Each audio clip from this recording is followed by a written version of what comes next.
ข้อยจิพามาเบิ่งธุรกิจของข้อยกับอุปาในทุกๆวันเสาร์สิ่งที่เห็นต่อไปนี้ก็คือโครงการขูดคนละใบของพวกข้อยกะว่าจิเซาลิ้นล่ะนะสัญญากับตัวเองว่าจะเซาขูดตั้งแต่ปีกายปีนี้ก็ยังเฮ็ดเกิดเทื่อโครงการขูดคนละใบของพวกข้อยก็อย่างที่เห็นแล้วนั่นก็คือหวยขูดแต่ว่าพวกข้อยก็ลิ้นแต่อาทิตย์ละเทื่อทัดก็บ่ได้ว่าลิ้นทุกมื้อก็เด้ออยู่เกาหลีนะหวยขูดนี่เขาเจ้าจะขายแต่วันจันทร์หาวันศุกร์แต่ถ้าเป็นหวยเลขที่เฮาซื้อเป็นโตแบบเลข6โตหั่นนะก็คือเขาเจ้าจะขายแต่เฉพาะวันเสาร์เว้าง่ายๆก็คือเลขเกาหลีหั่นนะจะออกแต่เฉพาะอาทิตย์1โต1มื้อก็คือวันเสาร์ถ้าจะเทียบกับบ้านเฮาก็คือเทียบบ่ได้ดอกเนาะเพราะว่าบ้านเฮาหั่นอาทิตย์หนึ่งละ3เทื่อพุ่นเลขออกนะเดี๋ยวตอนนี้เฮามาลุ้นเบิ่งนำกันเลยว่ามื้อนี้นะจะลุบทึนหรือว่าจะได้ทึนคืนให้โอป้านางเป็นคนเปิดก่อนซะ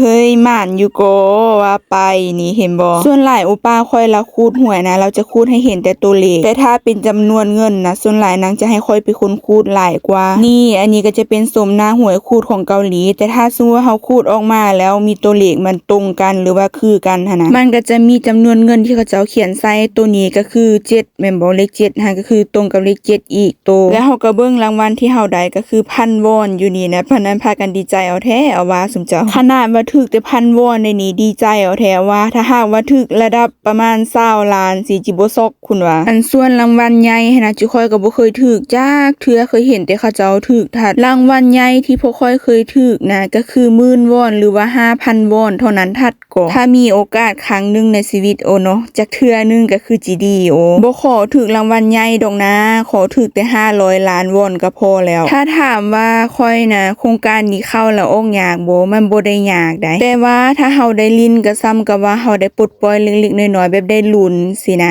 หรือว่าเว้ารวมๆแล้วบ่แม่นติดแล้วบ่จักแต่ว่าค่อยกับโอป้านะจะลงทุนแต่อาทิตย์นึงละ10,000 วอนหรือว่า 5,000 วอนหรือว่าบางอาทิตย์ก็บ่ได้ลิ้นซ้ำลิ้นพอได้ลุ้นเนาะแบบให้มันเว้านัวหัวม่วนซื่อๆสิบางเทื่อแม่มันถึกเทื่อ10,000 วอนสิก็พัดมีเงินไปโตทุนอีกแต่ว่า2งวดมานี้แหละได้คูดได้แต่ใบละพันใบละพันนี่ลมไปลมมาอันนี้ก็จะเป็นใบสุดท้ายแล้วเดี๋ยวจะมาสรุปให้ฟังว่าได้เท่าใดและการลุบทึนไปเท่าใดสมก็เป็นใบสุดท้ายก็คือบ่ได้อีหยังเลยได้0หวยคูดตัวนี้เนาะรางวัลเขาเจ้าก็จะเขียนใส่ทางหลังให้เฮาเห็นเขาเจ้าเขียนในนี้ก็คือรางวัลที่1ก็500ล้านวอนรางวัลที่2ก็คือ20ล้านวอนส่วนรางวัลที่3ก็คือ10,000 วอนแล้วรางวัลที่4ก็คือ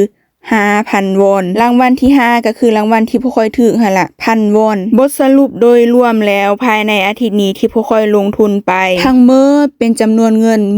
17,000 วอนได้เงินคืนก็คือ 6,000 วอนลุบทึนไปก็คือ 6,000 วอนเฉพาะหวยขูดเนาะที่ค่อยว่ามานี่ถามว่าดีใจบ่ก็บ่ถามว่าลาบบ่ถามว่าจิซื้ออีกบ่ซื้อแต่ว่าพวกค่อยก็ยังมีหวยใบหนึ่งจ้าถ้ามาลุ้นตอนแรงกันเวลาประมาณ8 โมงแรงถึกให้ได้ดูสาธุ